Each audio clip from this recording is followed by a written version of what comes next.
Good morning, students. Today we are starting off with the revision of the very first chapter, that is nutrition in plants. Under that we have two major categories, that is autotrophic mode of nutrition and heterotrophic mode of nutrition. Now what do I mean by autotrophic mode of nutrition? Auto means self, trophic means nourishment. So these are the organisms that can synthesize their food on their own. Example under this category are plants. Plants are also known as autotroph. So this is a type of nutrition or mode of nutrition where they can synthesize food on their own. They are not dependent on other organisms. Now, how do plants prepare their food on their own? By a process known as photosynthesis. For the photosynthesis to be carried out, there are certain raw materials that are required by the plants. Now, what are those raw materials? First one is chlorophyll. Now, chlorophyll is a pigment molecule or color that gives color. Okay, the green color is because of the presence of chlorophyll pigment. And where do we find this chlorophyll pigment molecule? It is found in chloroplast. Chloroplast are tiny disc-like structures. They are small, tiny disc-like structure which are present in all the green parts of the plant. Now, what does a chlorophyll molecule do? It traps the sunlight. Second, moving on to carbon dioxide. Now, carbon dioxide is taken in through stomata. Stomata are tiny pore-like structure through which the gaseous exchange take place in plants.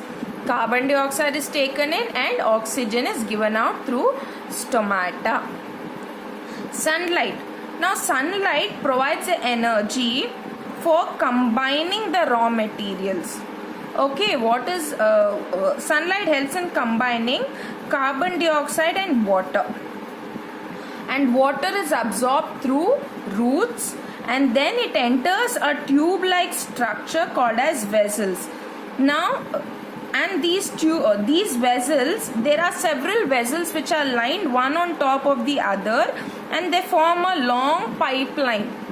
Okay, from the roots it enters the vessels. What are vessels? These are tube-like structures which are arranged one above the other through which the water enters. So, it has got all the raw materials.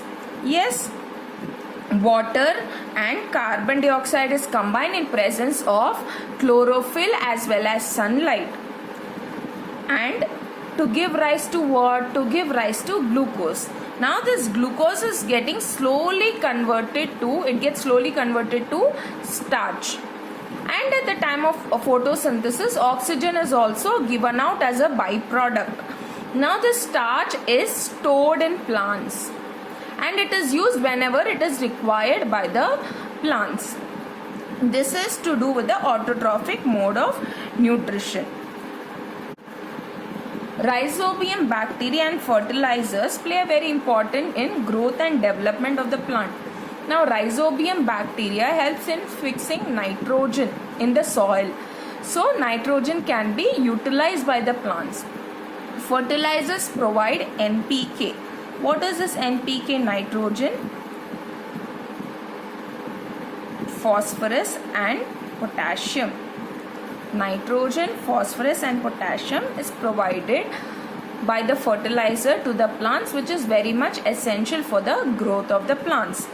Photosynthesis, hopefully it is clear to you, and this is with respect to rhizobium bacteria and fertilizers, how they benefit the plants. Next, moving on to heterotrophic mode of nutrition. Here in heterotrophic mode of nutrition, we see that they obtain their food by depending on other organisms directly or indirectly. First one is parasites. Now these parasites depend on other organisms for food. Under this you need to know one particular point, that is host. Hosts are the organisms that provide food and shelter to the parasite. Example, Cuscuta or dodder is a parasite, and host is potato, dahlia and petunia. These are the hosts that provides nourishment, food and shelter to the parasite. Partial parasite. It means it can prepare its own food, but it obtains water and minerals from some other plant. For example, mistletoe. Now mistletoe has green leaves, but it obtains water and minerals from mango and eucalyptus tree. This is to do with the partial parasite. They are dependent on other organisms for food. Next, moving on to saprophytes or saprotrophs. Now these feed on dead and decaying organism for their food. Example is nothing but the mushroom. It comes under fungi. Now the mushroom releases digestive juices outside the body.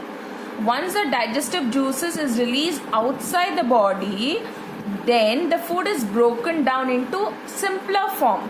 Now food has to be broken down into simpler form so that it can be absorbed by the plants. Okay, so here it feeds on dead and decaying organism, and the digestive juices are released outside the body so that the complex substances are broken down into simple ones. Next, moving on to insectivores. Insectivores are nothing but these are the group of organisms. Here what happens is it grows in nitrogen deficient soil. Now these nitrogen deficient soil, since it grows in nitrogen deficient soil, how can it obtain nitrogen? It obtains nitrogen by trapping insects.